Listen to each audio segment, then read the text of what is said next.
embassy staff in Ukraine.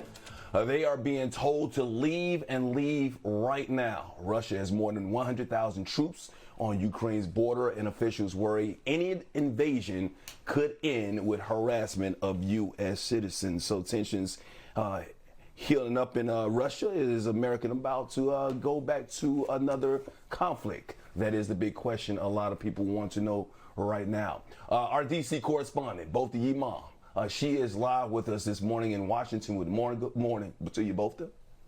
Good morning, Mike. This is a major crisis unfolding. Many of us have been watching it unfold for weeks as we've seen this buildup happen. And let me tell you, the United States isn't the only one withdrawing diplomats. Britain also announced this morning that it is also withdrawing some diplomats as well. This comes, as we know, where there is a second shipment that's been sent to Ukraine from the United States, a second weapon supply shipment. The U.S. has tried to convince Moscow to de-escalate the situation at the Ukrainian border, but now Pentagon officials are huddling together. They spent the weekend with President Biden at Camp David to offer options. The administration may send troops prior to a possible Russian invasion if NATO allies request them. Take a listen to this. If a single additional Russian force goes into Ukraine in an aggressive way, as I said, that would trigger a swift, a severe, and a united response from us and from Europe. When it comes to sanctions, the purpose of those sanctions is to deter Russian aggression. And so if they're triggered now, you lose the deterrent effect. All of the things that we're doing, including building up in a united way with Europe, massive consequences for Russia, is designed to factor into President Putin's calculus and to deter and dissuade them from taking aggressive action, even as we pursue diplomacy at the same time. Now, the EU says that it will slap hefty sanctions within days of any attack, hefty sanctions on Russia. Back to you, Mike.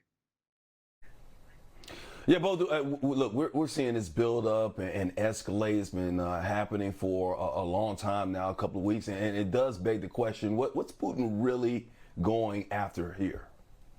Well, Putin's critics fear, or saying that what he fears, I should say, is that Ukraine will become thriving, democratic, and really aligned with the Western world, with the Western alliances, and that is getting tighter over the past several months, and that fear is growing. And so, what he's really fearful of is that folks in Russia, I should say, will then look at this unfolding and think, maybe it's more appealing than the autocratic rule that he has set forth.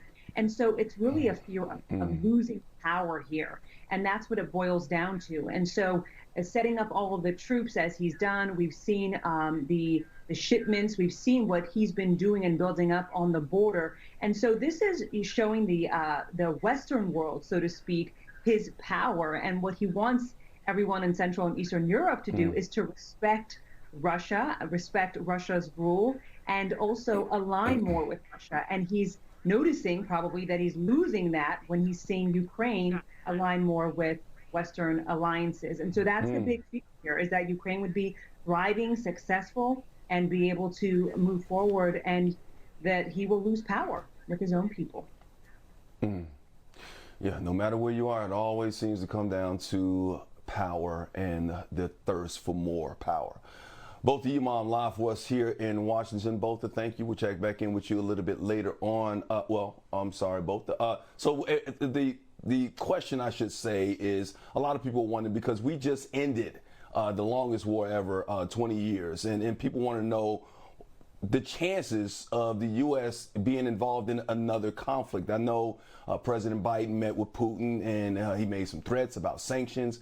But what about the threat of an actual conflict with Russia in any kind of way, where we actually get involved weapons-wise?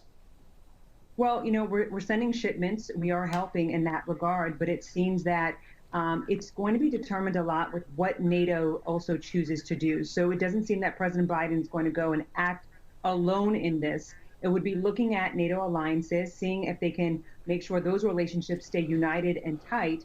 But Russia does have power in some other ways too, related to gas and some other things that Central and Eastern Europe relies on. And so it's going to be interesting to see how NATO proceeds and how President Biden looks to NATO and also works with NATO to determine next steps. So it's difficult to say at this point, but it does seem that President Biden right now is not willing for it to be another Afghanistan type of situation and treading a little bit carefully. That's why we saw him have so many talks and try to at least de-escalate this before it's gotten to this point. Yeah, we just brought our people home. Want to keep our people home. Hopefully, we can get some kind of peaceful resolution to this situation. Both the Imam Live Force in Washington is Monday morning. Please forgive me. It's Monday Both the morning. Imam Live Force in Washington D.C. We'll check back in with you a little bit later.